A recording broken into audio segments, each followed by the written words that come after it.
Doctor டானா? நம்ம doctor Don அண்ணா. Doctor Don தானே இவரு? யார் இந்த டாக்டர் டான்? யார் இவன்? சுமார் 4 வருஷம் இருக்கும். எனக்கு நடிக்கணும்னு பயங்கர ஆசை.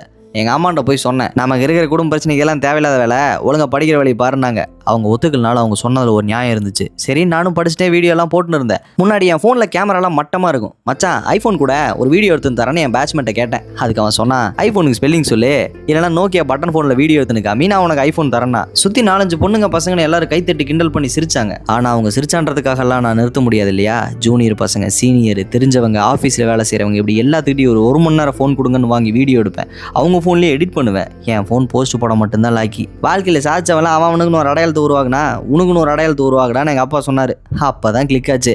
இந்த டாக்டருங்க லைஃப்பில் எத்தனையோ காமெடிகளும் கஷ்டங்களும் இருக்கே, சரி நம்ம இதையே மக்களுக்கு எடுத்து காமிப்போன்னு வீடியோ போட ஆரம்பித்தேன். மக்கள் மத்தியில் பயங்கர ரீச். டாக்டருங்க லைஃப்பில் இவ்வளோ காமெடி இருக்குமா, டாக்டருங்களுக்கும் பேஷன்லாம் இருக்கு போலையே அப்படின்னு மக்கள் பார்வையே மாறிச்சு. ஆனால் இன்னொரு பக்கம், இவன்லாம் டாக்டரா, டாக்டருங்க பேரை கெடுக்காதரா, ஆமாம் உனக்கு மட்டும் எப்படி டைம் இருக்கு, வேலை செய்வியே மாட்டியா, ஜாலியாகவே இருக்க, இந்த மாதிரி எத்தனையோ பேச்சுக்கள். ஆனால் அவங்களுக்கெல்லாம் என்ன தெரியும், நான் பல நாள் சாப்பிடாமையும் தூங்காமையும் வேலை செஞ்சுருக்கேன். காலையில் கவர்மெண்ட் டியூட்டி, நைட்டு ப்ரைவேட் டியூட்டின்னு ஓடிக்கிட்டே இருப்பேன். சண்டே ஆனால் அவுட்டிங் டேட்டிங்னு போவாங்க. ஆனால் நான் சண்டே அன்னைக்கு கூட 1000 ரூபாய்க்கு டியூட்டி போயிருக்கிறேன். அடிக்கிற மலையிலேயே நனைஞ்சிக்கிட்டு வெறும் 800 ரூபாய்க்கு டியூட்டி போவேன். படிக்கிற டைம்லேயே சம்பாரிச்சு அப்பாவோட கஷ்டத்தில் பாதி நான் ஏற்றுக்கிட்டேன்.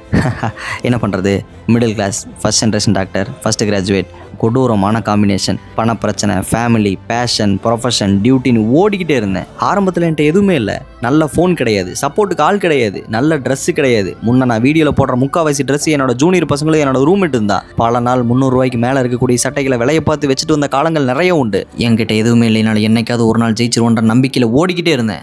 ஆரம்பத்தில் எல்லாரும் கேட்ட அதே கேள்வி தான் நானும் கேட்குறேன், யார் இந்த டாக்டர் டான்? மனசு கஷ்டமா இருக்கும் போதெல்லாம் அந்த யூடியூப் சேனல் தான் நான் பார்க்குறேன். தம்பி வீடியோலாம் நிறைய பார்த்துருக்குறேங்க. அவர் நடிகர் விவேக்கினுடைய காமெடி மாதிரி நல்ல கருத்தான விஷயமெல்லாம் சொல்கிறாரு.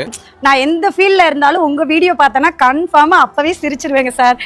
எல்லாமே கருத்துள்ளதாகவும் இருக்குது, காமெடியாகவும் இருக்குது. டாக்டர்லாம் இந்த மாதிரி காமெடி பண்ணாங்கன்னா சத்தியமாக நினச்சி கூட பார்க்கலண்ணா. வீட்டாண்ட சும்மா உட்காந்துருந்தா கூட இவர் வீடியோ பார்த்து தான் நம்ம பசங்களை எல்லாருக்கும் நல்லா புத்திமதி சொல்லுவார். குடியை பற்றி, சிகரெட் இதெல்லாம் பிடிக்கக்கூடாதுன்னு சொல்லியிருக்காரு. அடிக்கடி என் பிள்ளை செல்லில் காமிக்க நல்லா ஜோக்கா பண்ணுறாருப்பா இவர். நல்லா பண்ண சொல்லுங்க அண்ணாவை. ரொம்ப அண்ணனெல்லாம் ரொம்ப ஃபேன்ஸ் இருக்காங்க நம்ம சென்னையில். இந்த தம்பியா எனக்கு ரொம்ப நல்லா தெரியும்பா. காலேஜ் படிக்கும் போது வீடியோ போட்டு நல்லா கலக்குவார், நல்ல மனுஷன்பா. இன்னைக்கு கிட்டத்தட்ட 1000கணக்கான மெடிக்கோஸ் சேனல் ஆரம்பிக்கிறாங்கன்னா அதுக்கு இன்ஸ்பிரேஷன் நீங்கள் தானே? 0 இல்லை மைனஸில் இருந்த என்ன இவ்வளோ தூரம் கொண்டு வந்தவங்க எல்லாருக்கும் ரொம்ப நன்றி. நான் இன்னும் எவ்வளோ பெரிய உயரத்துக்கு போனாலும் உங்கள் வீட்டு புள்ள தான்.